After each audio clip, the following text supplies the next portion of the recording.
Hello guys, কেমন আছেন আপনারা সবাই? আপনাদের জন্য একটি নতুন ভিডিও নিয়ে হাজির হয়েছি।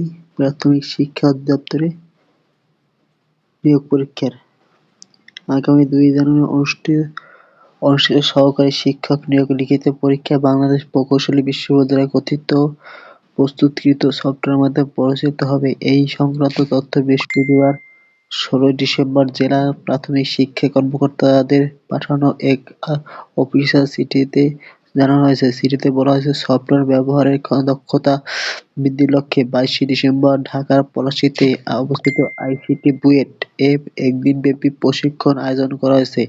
প্রশিক্ষণে অংশগ্রহণ কর্মকর্তাদের নাম, পদবি, মোবাইল নম্বর, অফিসিয়াল ইমেইল ঠিকানা আগামী 20 ডিসেম্বর দুপুর 2টার মধ্যে সংশ্লিষ্ট কর্তৃপক্ষের কাছে পাঠানোর নির্দেশ দেওয়া হয়েছিল। প্রশিক্ষণে অংশগ্রহণকারী জেলা প্রাথমিক শিক্ষা কর্মকর্তা উপস্থিত থাকার জন্য অনুরোধ করা হয়েছে। পাশাপাশি নিয়োগ খাতে বরাদ্দ তথ্য থেকে বিধি মোতাবেক শ্রেবেল ও ডেইলি প্রদান করা হয়েছে।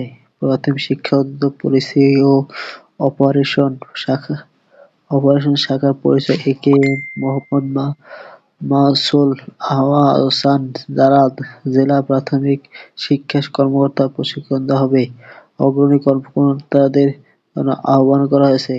সফটওয়্যারের মাধ্যমে পরীক্ষা কার্যক্রম পরিচালনা প্রক্রিয়া আরও স্বচ্ছ দ্রুত করা সম্ভব বলে মনে করেন। ধন্যবাদ।